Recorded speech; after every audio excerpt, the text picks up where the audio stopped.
Bonsoir, nous sommes le vendredi 30 août, et comme toujours, on fait notre petite marche ensemble dans cet univers bien calme, bien serein, en dehors des tumultes de la vie citadine.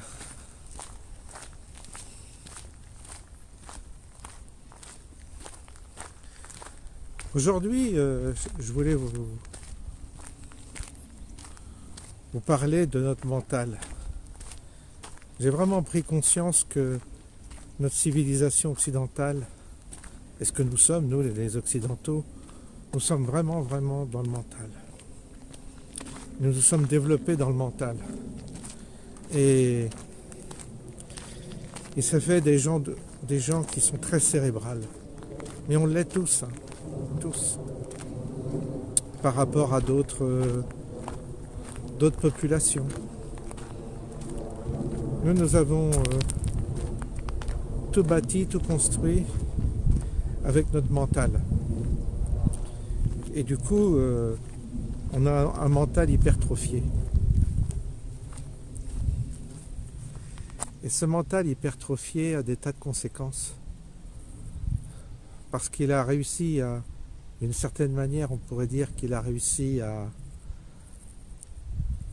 permettre aux hommes d'obtenir un meilleur confort de vie, si on veut. Mais à quel prix? Et puis des prouesses technologiques, beaucoup de prouesses technologiques. Et une sophistication de la vie, une complication de la vie. Parce que le mental complique énormément les choses. Il ne simplifie pas, il complique. Et vous avez d'autres sociétés, d'autres terres, d'autres territoires, d'autres contrées, où les gens ne sont pas dans le mental comme ça. Ils ont développé autre chose. Ils ont développé d'autres énergies. Et nous sommes dans le mental. Alors, ça ne changera pas, puisque c'est notre particularité. Mais c'est bien d'en avoir conscience, parce que cette hypertrophie du mental, elle gère tout. C'est-à-dire que nous gérons nos relations et notre rapport à la vie qu'avec le mental. Et aussitôt qu'on n'est plus dans le mental, on perd pied. Alors on passe dans l'affectif, on passe dans l'émotionnel, mais dans ces zones-là, on perd totalement pied, on maîtrise plus rien. C'est normal parce que on n'a pas maîtrisé les autres plans, ou tout au moins on s'en est vraiment éloigné. Il y avait une forme d'équilibre, hein. Il y a eu cet équilibre entre le mental, le physique, enfin il y a eu des équilibres qui étaient faits entre divers plans. On était dans la matière, on était dans le mental, mais on était aussi dans une zone où on touchait des choses du monde intérieur, qu'aujourd'hui on en est quasiment incapable. C'est très difficile d'atteindre notre monde intérieur, puisque cette hypertrophie du mental nous empêche d'y accéder. Et on n'y accède pas par le New Age. Le New Age, c'est le pathos, le côté affectif, sentimental. Ça, c'est très dangereux. Très dangereux parce que ça nous ouvre des portes sur des mondes anarchiques et qui sont complètement... qui sont illusoires, qui sont des mondes où règne vraiment le mensonge. S'il y a un monde où règne le mensonge, c'est le monde affectif, le monde de l'émotion. C'est plein de tromperies, c'est plein de choses trappes. C'est très très dangereux d'aller dans ces contrées-là. Et l'occidental, qui en général prend conscience de son mental et de cette hypertrophie de mental, il se jette dans les bras, souvent, dans les bras d'un exotisme dénaturé, où c'est plus de l'émotionnel, du pathos qu'autre chose. Et là, il se perd. Alors là, pour le coup, il se perd totalement. C'est très difficile d'accepter cette hypertrophie et tout en développant une voix intérieure. C'est très très difficile.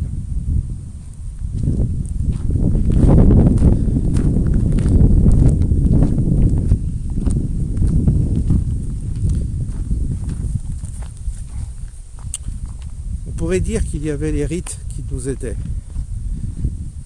qui tentaient de nous aider. Mais il n'y a plus de rites. On avait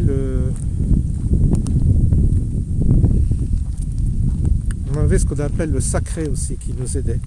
C'est-à-dire avoir une relation avec le sacré. Ça nous ouvre aussi des portes, le sacré. Mais aujourd'hui, quand vous parlez du sacré, les gens ne comprennent plus. En tous les cas, les jeunes ne comprennent plus. Franchement, ils ne comprennent pas. Parce qu'ils sont, eux, ils sont à fond dans le mental, à 100% dans le mental. Beaucoup plus que nos générations à nous. C'est là le problème de la jeunesse, c'est toutes ces technologies qui se sont développées ont contribué à quasiment occuper tout le terrain. Et ce qui fait que les jeunes n'ont plus de place pour autre chose que le mental.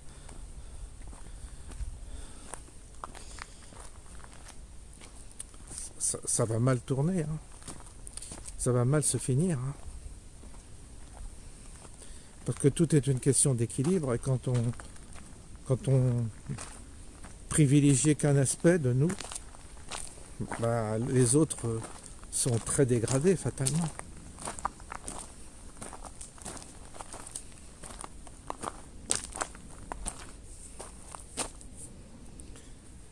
Ouais, c'est le problème. Et on va se taper le mur, on va se taper la tête contre ce mur du mental indéfiniment. On ne trouvera pas de solution. On ne trouvera aucune solution dans cette voie du mental. Le mental, il faut bien voir que c'était fait pour être un outil, et juste un outil. Et comme l'homme occidental est très doué dans le mental, particulièrement doué, il s'est dit, j'ai un don, là c'est le mental, j'ai complètement m'y consacré. C'est ça qui lui a permis de dominer le monde, c'est le mental. Parce qu'il a développé des technologies plus performantes dans la matière que les autres, qui n'étaient pas que dans le mental. Et donc du coup, ça l'a rendu super puissant. Mais comme un enfant qui devient super puissant, il ne sait pas quoi faire de cette puissance. Donc il fait des bêtises avec cette puissance. Il gâche, il gaspille son énergie. Et en plus, il perd son temps. C'est tout le problème. C'est tout le problème du mental. Et de notre civilisation occidentale qui a vraiment privilégié que cet aspect-là chez l'individu et au détriment justement du reste.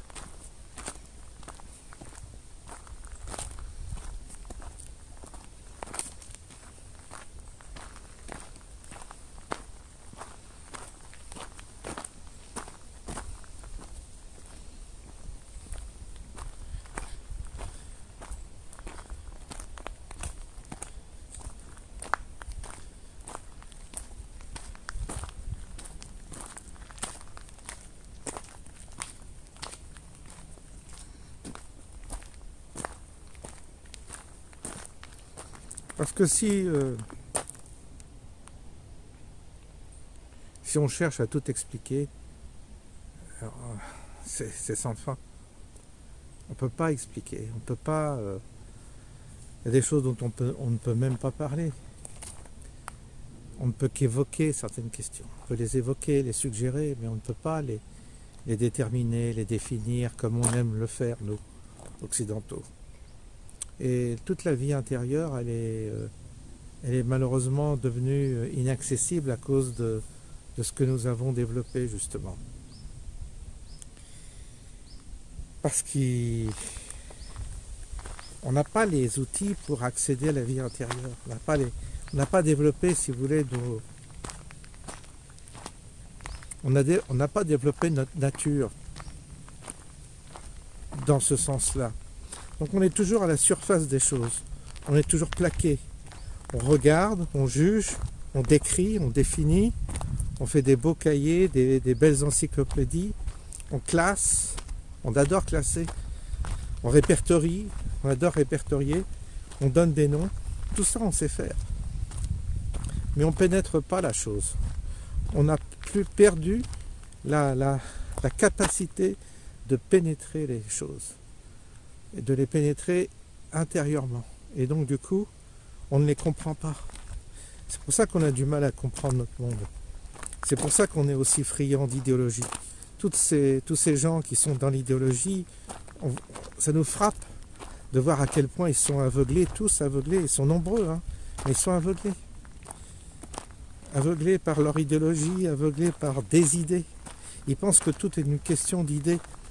Et du coup, ils construisent des mondes qui sont des mondes qui deviennent des enfers, qui deviennent des mondes horribles, déshumanisés, puisqu'ils ont perdu la capacité de pénétrer la vie autrement que par le mental.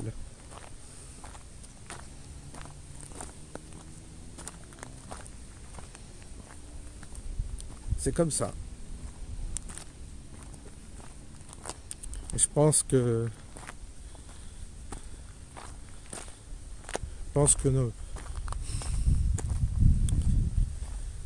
ça va être un travail très difficile pour nous, les Occidentaux, de retrouver le fil conducteur de nos autres capacités, de nos autres possibilités. Ça va être sacrément difficile.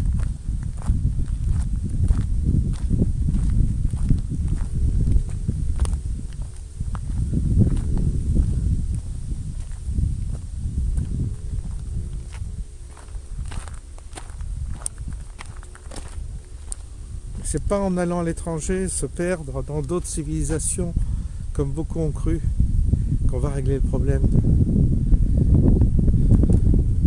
Parce que beaucoup d'Occidentaux, ayant vu ça, ayant vu les limites du mental, sont allés en Amérique du Sud, voir des chamans, en Mongolie, ou sont allés également en Inde. Il y avait l'époque où c'était l'Inde qui était à la mode.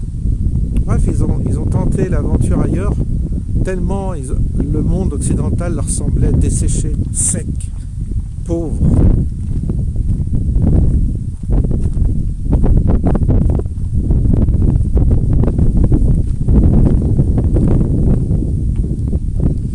Mais se déplacer n'est pas la solution. Se déplacer n'est pas la solution. Parce qu'ils sont déracinés ailleurs. Ils peuvent pas capter ce que les autres ont, peut-être, les autres peuples ont, ils peuvent pas l'assimiler. Ils en sont incapables. Ils ne peuvent assimiler que ce qu'ils ont eux, ce que leurs ancêtres à eux ont développé et qu'on a perdu malheureusement. Parce qu'en fonction des terres, en fonction des continents, une vibration spéciale lie les gens, les habitants à cette terre. Et c'est pas en bougeant qu'on là aussi on se berne et on a des illusions qu'on peut s'adapter sur une terre étrangère. Non, très peu. Certains y arrivent, mais c'est très rare.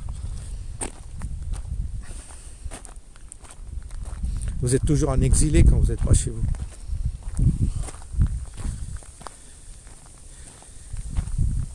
C'est pour ça que l'expatriation pose aussi ce problème.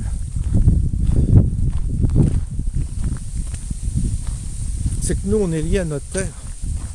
On est lié à notre pays. Notre lien à notre pays est beaucoup plus profond qu'on ne le croit. Il n'est pas idéologique. Il est sensitif, il est dans la matière, il est matériel, il est physique, voilà ce que je voulais dire, physique. Notre physique est lié à notre terre. C'est pour ça que c'est très grave de déplacer les populations. Parce que les populations déplacées sont déracinées toujours. Et fatalement, elles tournent mal, c'est logique. Une fois que vous êtes déraciné, vous êtes perdu. Complètement perdu. Et sur plusieurs générations même. C'est pas une histoire d'une ou deux générations. Des fois, c'est plusieurs générations.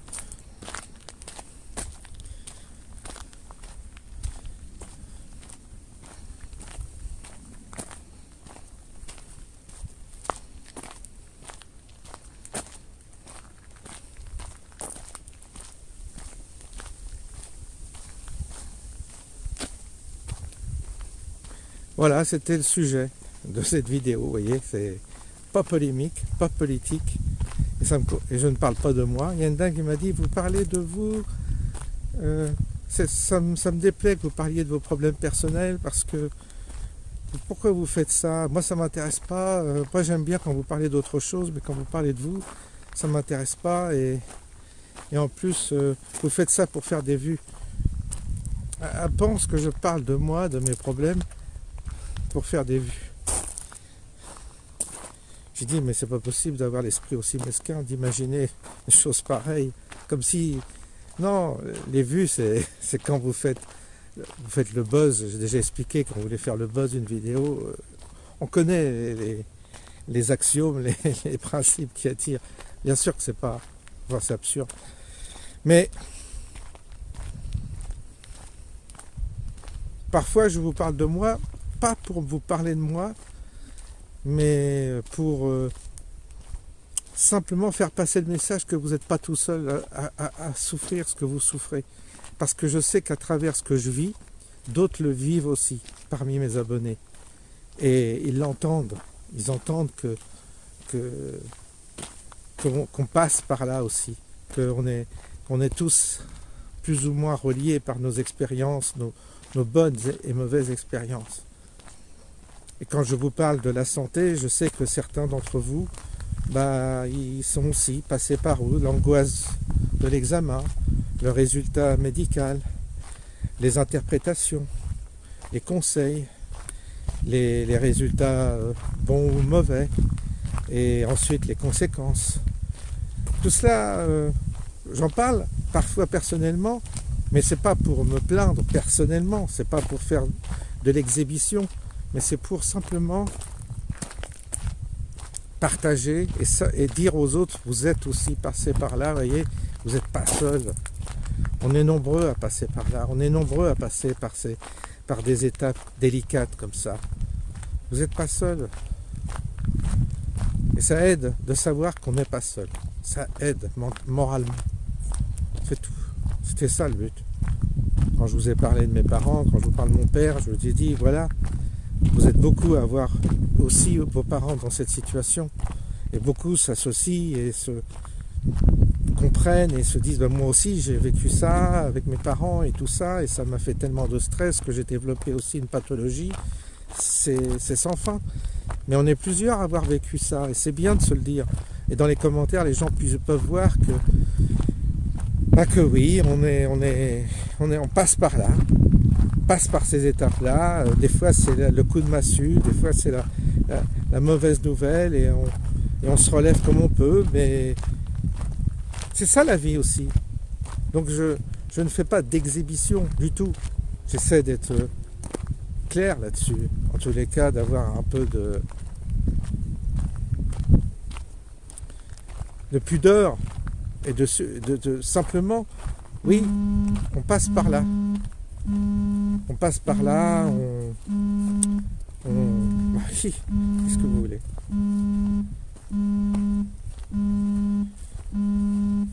C'est ça le but. C'est de savoir que vous n'êtes pas seul, qu'on n'est pas seul. On est un peu tous dans la même barque, c'est ça que je veux vous dire. Et qu'on traverse tous un peu plus ou moins les mêmes expériences dans la même barque. J'ai un Jean Didier qui cherche à me joindre là. Ben, je vais lui répondre. En tous les cas, je vous laisse et je vous souhaite une bonne soirée.